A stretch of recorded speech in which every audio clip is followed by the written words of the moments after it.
From the twisted realm of science and the darkest pits of reason comes chilling tales of godlessness.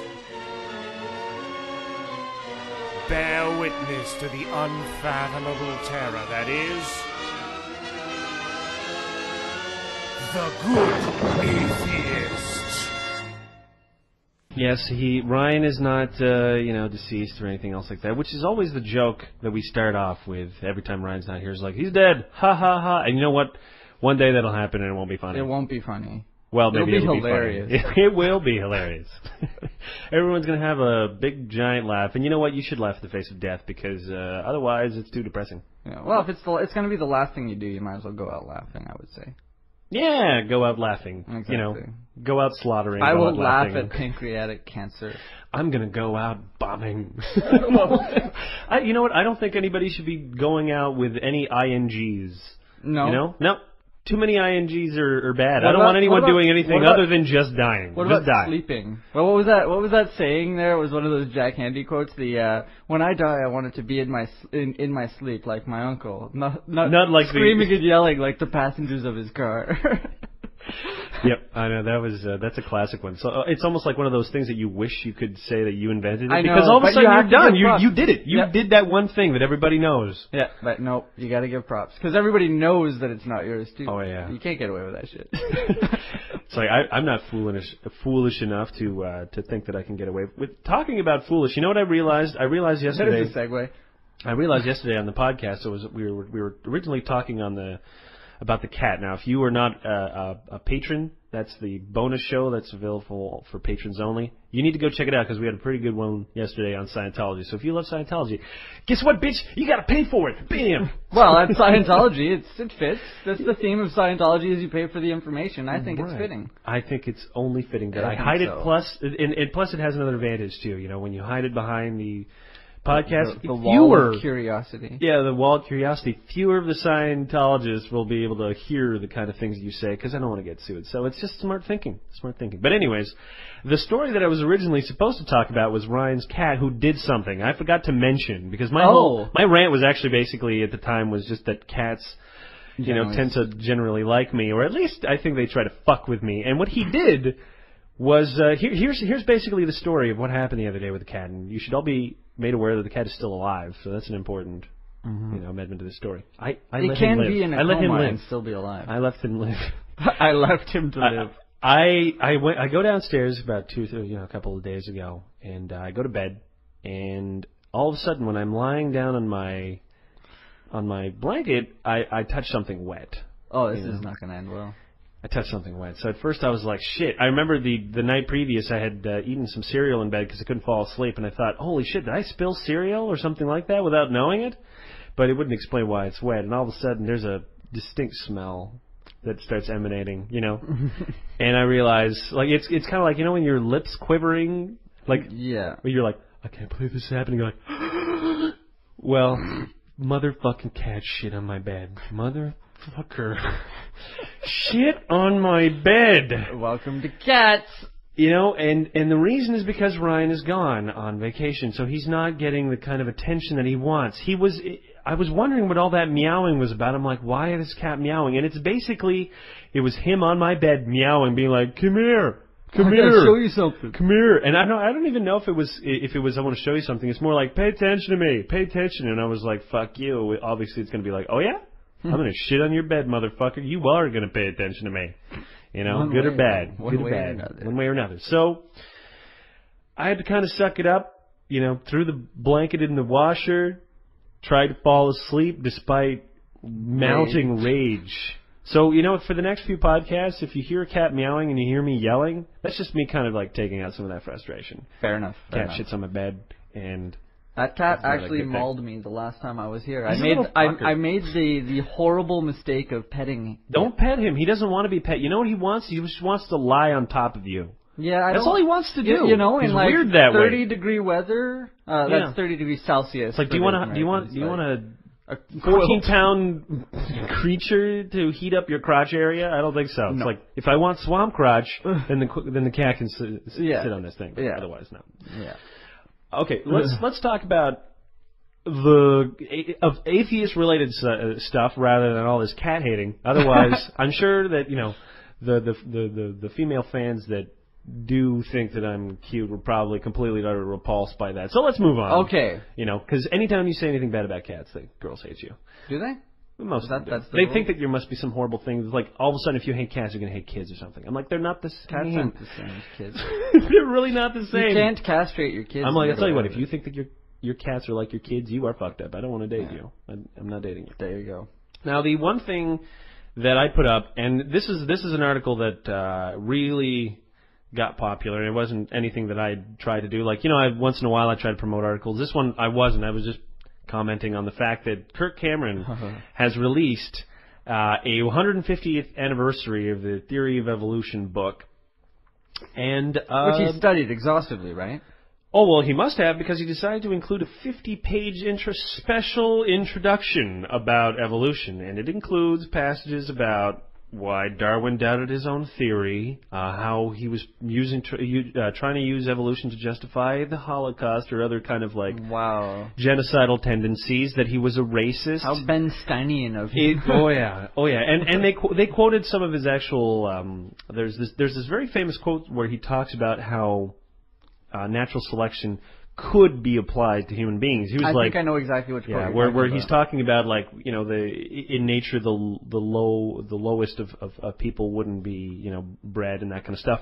But the reason why Darwin mentions this is specifically because he's like, but we don't have to do that. We don't have to be like nature, cruel and fucking red tooth and claw. Yeah. We can move beyond it, and I think that's the portion they always leave out. It's the most important portion, which shows you that not only was Darwin not a racist. I mean, at least not considered at the time what you would think of a racist. I mean, probably he had tendencies. You're probably like, well, the Negroid race is an interesting phenomenon. Like, that's how they felt. They probably felt like, here's a creature that looks very human and seems to be just as intelligent, but they are still different. I mean, yeah. I'm sure by then, if you've ever seen a guy that has a different skin color than you must have freaked the fuck out. And despite that, Darwin was, he didn't think of them as any lesser. Right, just as an interesting, not anomaly, but I'm sure every Englishman, he probably felt saying well, these are people that are savages, but they can be educated. That was the prevailing opinion at the time. Britain's all like, we are the kings of to the world to spread our knowledge. Well, look, they had the largest empire of any civilization that ever existed. So they can tip their hats and suddenly say, "Look at us now." We're the shit. Yeah, we're pretty much a result. We're part of the colonies, man. And I have the teeth to prove it. Sniz app. Now I wanted to talk.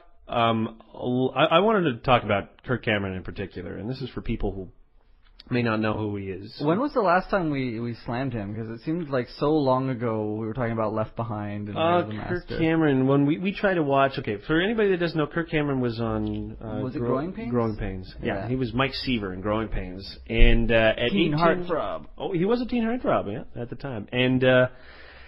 when he was about 18, he converted to Christianity. I mean, there's converting to Christianity, and then there's going the deep crazy, ruining your TV show, converting to Christianity. Yeah, that was Kirk Cameron, who basically felt that after his conversion, he needed to suddenly have, I guess, not directorial control, but at least some degree of control over the content of the show. Right. Well, he was pitting his character against. I don't think that's those are good things. I don't think. Well, wasn't one of the characters in the show like a teenage or an it was like teen pregnancy or like a marry or sex out of wedlock or something. He refused to do it, and they had to change the entire plot line. And one of the characters of one of the cast was either fired or chased off the show by him, kind of thing. If you Wikipedia, wiki it, you'll find the whole sordid affair. Well, it depends, because sometimes they do suppress that kind of stuff. I think Kirk Cameron probably very closely monitors his own Wikipedia page. What basically happened is that he went over really to the deep end. I mean, the only projects that he works on are Christian projects. including, I think his latest movie is like Fireproof or something like Yeah, that. yeah. And in that movie, I mean, he even refused to kiss any woman that wasn't his real wife. I mean, like, he has a rule about that, you know? Yeah. So you think you can go far as an actor when you can't kiss anyone other than your wife? I'm like, no, I don't think so. Yeah. Can't be a leading man in anything. Nope. Not unless your wife is just as good an actress, and I doubt it. Well, you know, I think it's weird, too, that he kept on, like, every show or movie that he's been in, if he's had a wife, it's been her. And I'm like, that's getting kind of tired here, you know? Like, there are certain TV couples I like the Mad About You couple, I guess, I kind of like. Oh, yeah, okay, yeah, I can see that. But, I mean, I don't want to see them always married like in every other movie. movies. I would want to see Helen Hunt in Aliens. Yeah, exactly.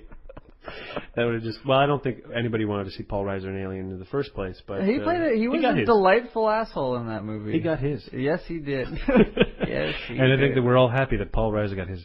Yes. But my point is basically that Kirk Cameron, he is part of an organization called the Way of the Master.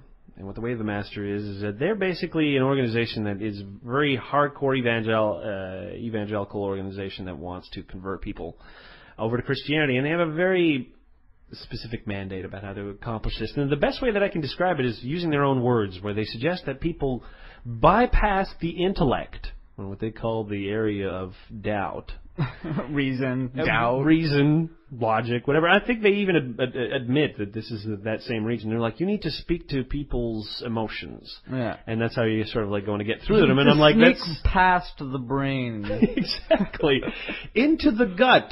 Yeah. You need to get into that gut. That's where the soul is. And then you tell people that those gut feelings that they have is God talking with you, and you have yourself a perfect formula. God talks to me a lot when I have, like, beans and curd and nasty shit. Do you even eat beans? Only if I get, like, there's a $5 breakfast special at this restaurant that I go to, and they give them to me. And sometimes if I finish my orange juice too fast, I'll have the beans because there's liquid in it, because their toast is dry. So the answer is not really. I mean, you don't go out of your way to eat beans, so don't bring that up. Everyone's going to know. Look, you're a fucking faker. I was just trying to say that indigestion, does not equal God. You just killed it. I did. You see what you see what he does? Murder it. Murder the point. This guy has no values, and he can't find a cat to kill, so he'll just kill my joke. Well, I can find one. I'm just not allowed to. I was watching some of the Way of the Master videos because I try to pay close attention. Hard to watch. I know. I try to pay close attention to what techniques they use. Because these are recruiting methods that they've learned from. And one of the really interesting things that they talk about is they take a very different approach to their evangelizing than others do. And they talk about specifically what evangelicals do, like people make affirmations, and they're supposed to make it have all these statements and that kind of stuff, and you sign it, and it's all very official because it's a way for them to keep track of how many people get converted and saved and that kind of stuff. And they were like, did you know that 8 out of 10 people who sign in on this, they don't have any follow-up, so we're losing all these people.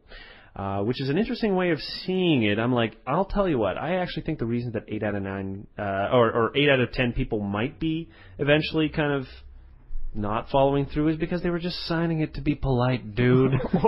or to just stop you from yelling at them. Yeah. Have you heard Ray Comfort proselytizing on his soapbox? I have. He's such he seems like such a pleasant man, but then he starts yelling about how you're a sinner, and you're just like, dude. It's like, have you ever lied? Then you're a liar. Have you ever stolen a pen from the office? God doesn't grade on a curve. You're going to hell. Well, here's the interesting thing, actually. From all of my research and from watching all of it, I can say with certainty that there is one fail-proof method that they use to convert. And basically, they try to use, there's specific Bible passages. Let's say a guy comes over to Jesus, and he's like, Jesus, I want to go into heaven. What should I do? Now, they're like, okay, if you were asking today's evangelical, the evangelical will try to be your friend, would be like, well, let me show you a way, and this is all about love, and blah, blah, blah. This is the typical evangelical technique. And the Way of the Master says this is wrong. This is not what Jesus would do. He says Jesus would have told you what you were doing that was already wrong. He would have told you that you were committing a crime of some kind and that you needed to absolve yourself of these crimes. And one of the examples that they use, interestingly enough, is they say, imagine that you have a $25,000 speeding ticket, but someone paid it for you. Then you wouldn't think that mattered, and you think that'd be crazy. But they're like, well, imagine now you were actually speeding, and you were driving dangerously, but someone paid the fine for you. Well, if you understood that you had done something wrong, then you can start sort of like seeing that there is a person who is going to absolve you from that wrong. It's that whole, remember how we mentioned it last time, it's the whole, you create a need, saying like, you are a sinner, you are a bad person. You're like, shit, I am? And they're like, but don't worry. Don't worry. All you have to do is surrender everything to this one guy called Jesus. Surrender. Absolutely surrender. And you'll find bliss. Well, and I'm like, God damn, you know, like that is what the message is. Oh, that's fucking scary, dude. Surrender to the master. Well, come on, way of the master. Well, yeah, they don't hide it. I mean, like, look, you ever see those fucking statues that say Lord of Lords, King of Kings? I mean, it is a very hierarchical fucking way of viewing the universe. They're like, there is one God, and He is the mighty Lord. Like, this is how they feel. This is how they think. There's that angle as well, and there's also the whole angle of you completely, like, skirting responsibility. I think, I'm sure you've heard it, given, like, the Christopher Hitchens fan we have here, but remember his whole comment on it. It's like, even if I do pay your parking ticket, that doesn't absolve you of what you did. That doesn't make it as though you never did that. It doesn't, you know what I mean? It's not a get-out-of-jail-free card if someone helps you out anyway. Like, what kind of responsibility are you taking when you're saying, I can do anything I want, I can fuck up as much as I want, but as long as I believe, then someone's going to take that responsibility away from me. Well, here's the way that I can describe Christianity, probably the quickest way, at least this type of Christianity, is I think that they're really not interested in, they're not really, how to describe it, they're more interested in soul management is the best thing I could say. They're like, well, at any moment you could fucking die, so you need to have your soul shit in order. And it really is. I mean, it's management. It's management. So they're like, well, we offer you a way to manage, and part of their management that you have to do is you have to go out and proselytize yourself. You need to save other people, and this is what gets annoying. This is what makes them do things like fucking reprint The Origin of Species, because now they feel that they have a duty. And to some degree, I can kind of appreciate someone who's like, I have a code and I'm going to follow it. But I'm like, that code makes you do things like write 50 pages indicting the very book that you haven't read. I'm like, well, that's you can put 50 pages saying none of this stuff is real, but dude, you have to take, you know, like the book itself on its own merit. Who gives a shit what you write at the beginning? It's like, so these are your opinions, and obviously you didn't read one page of this, did you? Yeah, well, anybody who writes a preface to a book, it's automatic that they're going to be looked at as an authority on the subject anyway. That's the problem. It's like, you could have he could write, and like, he doesn't have to do research as long as his name, like, as long as he's doing the forward. It's like, oh, well, this is a guy who knows it, you know. Oh, he must have, because he put it in front. They wouldn't have let him write a forward to this book if he didn't know his stuff. You know, you always get a professional to, you know, someone in the fields to write about it. So here we go. Although it's a weird, like, it's like an extended version of that. You know where they were protesting in where was it? The last I think it was in '98. The last evolution trial there, not Scopes, but the Dover Pennsylvanian. One? Yeah, I think it was Dover. The Dover trial. That was in 2000, dude. Was it 2000? I think it's like, I don't know, 2000. I don't remember. Did you read a book? Yes. Called 40 Days and 40 Nights? Yes. It's based entirely on that. It was. You read that book. I read that book. But you don't know what year it was. I don't remember the dates. I'm bad with names and dates, Jacob. Why do you think I call everybody hey you and sir? I call everyone hey you as well. So there you go. Anyway. You're forgiven. You're forgiven. I'm forgiven. You've absolved me. For not doing your research. For having done my research 3 years ago when I read the book and not remembering the date. Well, I'm sure actually if you go back on some of the older episodes of Good Atheist, you could actually probably find it. Except for if you're trying to find anything from episode 14 down. I've lost these, so they're... Unless, if you've got a fan out there who has those, I'd greatly appreciate those because I don't actually have them on my server. So people who try to go back and listen to them, I lost it when I did the server transfer. I thought I had them, but I did not. They're gone. They're lost in the ether.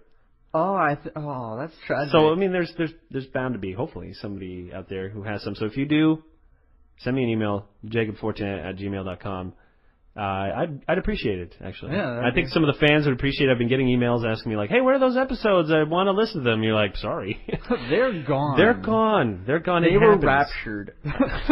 I'm like, we are not a very professional organization. We're a very amateurish organization. At least at the beginning, too. I mean, you don't think that it's going to have any... You don't have any foresight. You're like, record whatever. Yeah. Put it up whatever. I remember, didn't we record one at work once? We did that many times. Yeah. I remember, like, a couple times I was helping with the podcast. Or Ryan would pop by after the shift and be like, okay, get out of the warehouse. We're recording a podcast. You had freaking Audacity installed on a work computer. That's right. So I remember those. I did it on company days. time. Did it on company time. Yeah. Stick it to the man. So anyways, yes, back to Kirk Cameron and his Darwin book. Well, you know, most people probably think that, well, I had a number of individuals comment saying, like, can't we do anything? What about the family of Darwin? I'm like, look, it's public domain. Yeah. So there ain't nothing you can do. You can release your own one with a 50-page intro saying Kirk Cameron is a retard if you want. You can really put any intro that you want. Wouldn't that be libel? No, not if you're making a personal attack. If you call him a cocksucker or a jackass, you're allowed to do that. It's not libel. If you call him a fraud, a thief and that kind of stuff, yeah, he can sue you. Okay, but not if you call him an asshole. Okay.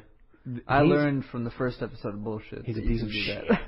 You can do that. You can say, hey, you piece of shit. And you know what? Even if the person sues you, you have the court of public opinions, which is worth about $0, but still.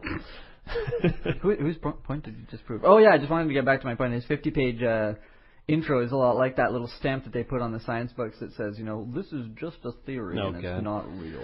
Well, you know what? I think that we should print out Bibles that just say, basically, this is a work of fiction and it should not be read by children. Any similarities to any person's living or dead or revived. Yeah. It's purely coincidental. Yeah, I'm like, and that would be very insulting to them, I'm sure. I'm like, having a guy who does not believe in evolution write a foreword for the origin of species is very insulting indeed. Yeah. Anyone who picks up this book, any school that does, like, you are supporting fraud, retarded shit. All right. Yeah. Like, do you want to be a laughing stock? I mean, what do you think the long-term consequences of being, intelligent designers is going to be? You think that we're going to look back 50 years in that and say, wow, there really was a revolution in science at that point? You're like, oh my God. Thank God for the hindrance of stem cell research. It's like we would have had cures earlier. We could have cured cancer. They don't want that. No. Well, they don't want that. Less souls for Jesus. Now, okay, let's move on to the next subject because this is one that we disagree on, and actually a lot of people disagree with me on this one, and so we're gonna iron this one out. You claim you have an ace in the hole, so I want to hear this. I do. Okay, so the story is basically that in France they are thinking about outlawing the burqa, and there's a lot of people in Britain that are saying the same thing. And I wrote that basically I actually surprisingly supported banning the burqa, and now that's a pretty big statement because I don't believe in banning a lot of things. Also, just if I could, you also mentioned in that entry, unless I misread it, that people who don't like that idea are free to find another country to go to. Well, there are many countries. There are many countries that have those traditions, and I'm like, if that's your cultural tradition, then there's nothing I can do about it. But there's a very specific reason why I have such a strong stance against burqas. Go on. And it actually has to do with the fact that one of the best barometers you can have in a society about how peaceful it is, how lawful it is, actually has to do with the role of women in society. Like, if you look at our society now, the reasons why we have less crime, why we have fewer murders, why we're just more peaceful in general, is literally because women have such have a prominent place in politics, both in voting and also, unfortunately less predominantly, but still a presence in government. It's mostly guys that kill. Okay, it's mostly men that steal. It's mostly men that commit crime. Like the percentage of women that commit crime is a lot lower than men. And in any culture where you don't allow women to have the same rights, where women are sort of second-class citizens, and where men make all the decisions, you're going to unsurprisingly find that these places have, far more human rights abuses, a lot more of, sort of social, like a lack of social cohesion, that kind of stuff. And look at theocracies as a perfect example of that. Like these are not places that you think are peaceful. They may say like, oh, our religious books and our cultural traditions are better than sort of like these modern ones. But that's really not true. I mean, we look at today's crime rates and statistics. They're the lowest they have been in 800 years, okay? And they keep going down the more that people are sort of like well integrated in society. For me, the burqa represents a unique problem in our ability to integrate women into society properly. It's a unique problem because we think, for instance, that the burqa is a religious symbol. It is not. It's a cultural symbol that is sort of like part of sort of the Saudi Arabia tradition and not really a part of the Muslim tradition at all. It is not. Like there is passages in the Quran that suggest that women should dress modestly, but that is it. The rest are just basically mullahs that have decided that these are how women should dress. And the burqa themselves represent a unique way for a very conservative aspect of society to isolate the female population and to basically not take part in society. They're like, you will wear this veil and you will therefore not be able to interact with people on the same level. You won't have the same participation in society. And look, like you could talk all day saying this is going to be a slippery slope and that kind of stuff. And, sometimes these kinds of laws do end up being slippery slope. But we can't beat around the bush that this tradition itself is interfering with our, like the ability for the Muslim community to properly integrate. If they do not want to integrate, if they want to have these types of rules, if they want Sharia law, like the best suggestion is move to a place that has Sharia law. Like it's not welcome in Western countries. We don't allow Sharia law. We also don't allow lots of different types of voodoo ceremonies or other religious ceremonies that are found to either be inhumane, violent, or unsanitary. And we put bans on them because we're like, we can't have these in society. Even if they're religious traditions, they're not enough, or even cultural traditions, they're just too much. Like a society has to say enough. And that's what I feel. I feel like that about the burqa, basically. Okay. That's my point. That's your point? That's my point. That's my ace in the hole. Oh, that was your ace in the hole. That was my ace in the hole. I want to know. Right. Like, because I know basically what most people's objections are, but I want to know what your objections are. Well, basically, I have two sort of objections to it. The first one is what your spin on what the burqa represents. While that may be like accurate to some degree, like because I'll be honest, didn't study up on it. I'm just going on, but generally speaking. It might not be that might not represent to some women oppression. It may not. Oh, I'm sure it doesn't for a segment of them. So to some women who don't feel oppressed, who wear it to celebrate tradition and what have you, stripping that away does seem to me it seems like it's very harmless for them to wear it. I know it does, and here's my secret ace in the hole. And I'm going to use as an example female circumcision because it's the best example that I can give. Okay. Now, female circumcision, say in Britain, is illegal. You can't do it. And who do you think performs the most amount of female circumcisions? Other women. It's not done by men. Okay. In most countries, female circumcision is done by other women, and it's. The problem is this, that you could say, all right, 10, 20, maybe even 30% of women who wear burqas support burqas and they believe that this is important to their tradition and so on and so forth. But the problem is that the remainder, are people that don't have the choice. Once you allow the burqa, you take away choice because it's part of a cultural tradition that removes choice. But if you take away the burqa, you're taking away choice as well to that 30%. Right. Okay. But here's the thing. I mean, like there's going to be a segment of the population that says, well, these women are not going to be able to integrate themselves because now they're not allowed to wear the burqa, which means they can't leave the house. And I'm like, the problem is still the same. The burqa is there or the burqa is not there. The real problem is the fact that these individuals are not allowing the female population to integrate properly. Isn't it possible to say that should you allow the population to continue to wear the burqa, which as far as to some it might just be clothes they want to wear, like if you forbid people from wearing that, I mean if someone is to integrate into society, doesn't it stand to reason, at least to some degree, that they would eventually adopt some of the values and they'd realize on their own, hey, I don't have to wear this, I don't have to be oppressed, and then they could remove it themselves. If you impose it it's gonna look almost as if you're like, okay, you can integrate, but you have to play by this rule, and this rule is you have to abandon that tradition that you know, to some is really friggin' important. I'm not the biggest fan of it. I think it's not. I don't know. It's from an aesthetic point, I don't think they look very good. But okay, well let me make another example here, sure, because I think this will help. Imagine that the burqa is not really the tradition. The tradition is that women are not allowed to leave their homes. Okay. Okay. They're essentially, say, prisoners. Okay.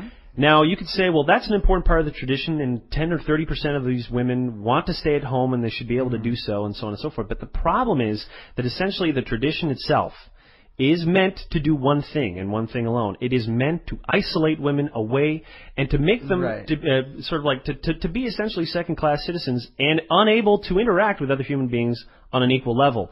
And the problem now is that you cannot, like, as much as we think that, well, you can have, like, societies integrate well and so on and so forth, there are certain examples where if certain cultural traditions are allowed to continue, the integration will be seriously undermined. And part of that is, that, say in Britain, if you look at what is the integration of the Muslim population in Britain, studies have shown that, for instance, 0% of the British Muslim population thinks that homosexuality is okay. 0%. All right. That demonstrates a huge... But that's not the burqa's fault. Well, listen. The burqa is part of the same tradition that isolates the Islamic community in Britain, right? Because they use it as a way of saying, well, okay, like, we don't want women to act and behave in a way that's similar to other Western women, and that is exactly what the burqa allows them to do. And I'm saying, when you have integration, there's a certain degree of compliance that has to be met. And a person can say, you know, I should be allowed to bring all my traditions. And the truth is, we don't allow all traditions. No. And this is one particular tradition that has such a huge impact on women, that to suddenly say that because there's a certain segment of the population that might say, well, now that I can't wear it in public, I'm, you know, sort of like being oppressed. But the reality is that the device itself, the clothing itself, is already oppressive. It is already its intent. And I know there's plenty of people that will say it's not, but you'll find again that these are not the majority of Muslims in the world, that, you know, because the majority of Muslims do not wear burqas. This is a tradition that is in Saudi Arabia, and Saudi Arabia alone mostly, except for in other more radical Islamic countries. When women wear burqa, there is other things that happen around the same time. It's a chain of events. Like, here's another example. Let's pretend you walk into a park, and the park has graffiti on the wall. Sure.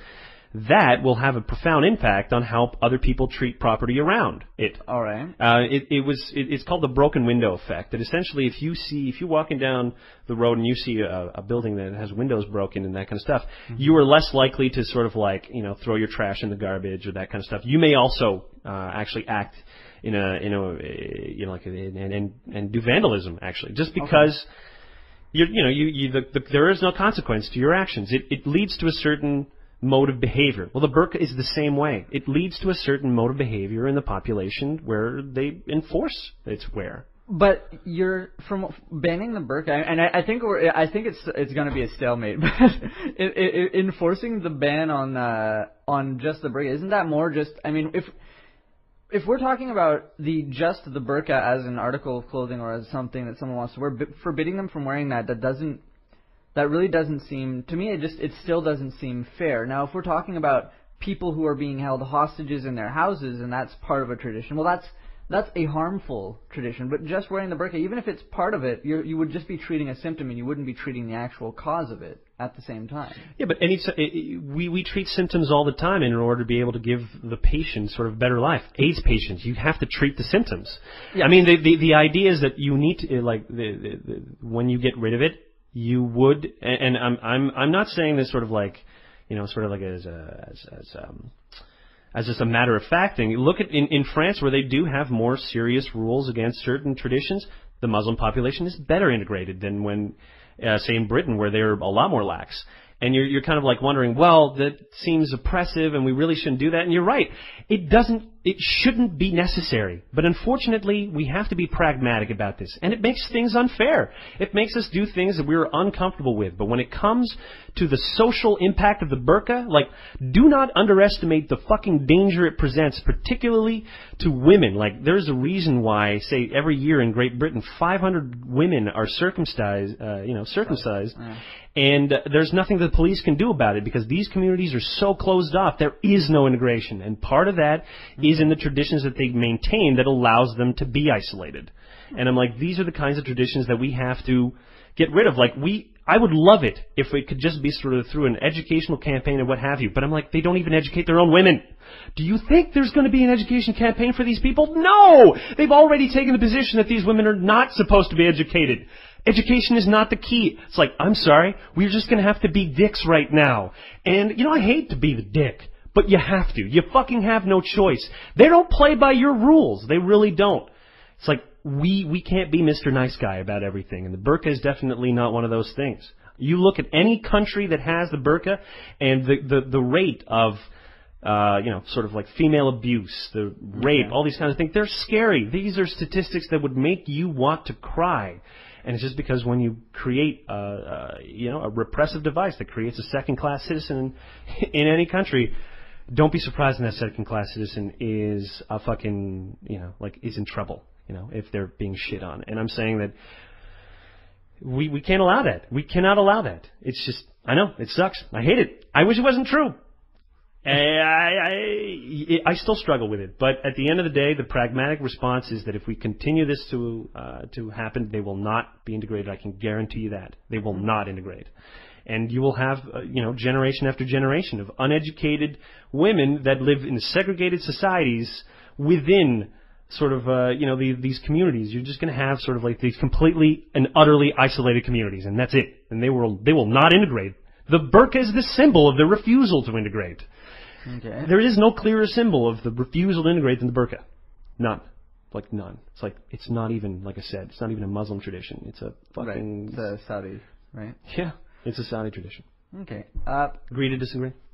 Yeah, I know you don't like it, but you're a softie. You're a big softie. I'm a big softie. I'm a big softie. I want everyone to be happy. Yeah, everybody should be allowed to do what they want and that kind of stuff. And to some degree, I've always agreed with that. But then on the other side, I know that we cannot allow everybody to do whatever they want. I don't. Just as my final talking point on it, I don't think that everybody should be allowed to do whatever they want if it's going to harm others, things like that. But I don't think the... You don't think the burqa causes harm? No, it's just, I think that a ban on the... if you ban people from being able to wear the burqa, it's going to have a severe backlash, and it may not have the desired effect. That's more where I'm coming from. I think there would be a backlash, but I think that these are the kind of backlash, and these are the kind of things that we need to talk about. If the Muslim community comes strong in that, saying that we should not be banning this, we need to have a serious conversation about what the burqa means. I mean, in the very least... Like I'm talking about, let's floor this. Let's have a fucking conversation about this, because if everybody wants to keep that as a dirty little secret, then it's really not going to be addressed. We need to address this thing, and the reason that I had commented on it was actually an article from a Muslim woman in The Guardian, or Times Online, I think. I forget which one, who was saying that she supported the ban. Like she is aware of its influence and its effect on women in the Muslim community, and she's like, this is a lot more dangerous than it is. It's not an issue. It's just sort of like, oh, I should be allowed to wear this. I'm like, wearing it has profound consequences on how people are treated and the opportunities that they have in those countries to both integrate themselves and to be citizens of, with equal merit. And I'm like, that's what I'm talking about. These are the things that I want people to talk about. And it's not just a simple, well, we can't allow this. It's a slippery slope. I'm like, let's have a real conversation about it first. Okay. And then we'll see what happens. So that's my compromise. There we go. Fair enough. All right. With that, we're going to wrap it up. We'll catch everybody on Tuesday. Ryan's going to be coming back. So I don't need you anymore. You won't need me and my dirty, talking too far from the mic habits. Well, I hope hopefully this time. I mean, you look like you were about to considering give my microphone a blowjob. So that's true, but this damn visor's in the way. It's called a pop filter. It's not a visor. A pop filter? Yeah, that's right. It filters out sort of like the pop wind and that kind of stuff. Learn something new every day. That's why it's seen through, that kind of stuff. So it's just going to go pop pop. Oh, okay. It's usually for the P sound actually that unsurprisingly. It's just the way. Apparently pee releases a lot of condensed pressure saying, and I gotta stop saying, yeah, sorry. pee and condensed pressures. No, I'm not gonna end that sentence. Alright, with that, my name is Jacob Forte. And I'm Jeffrey Jones. Have a good atheist day, everybody. Cheers.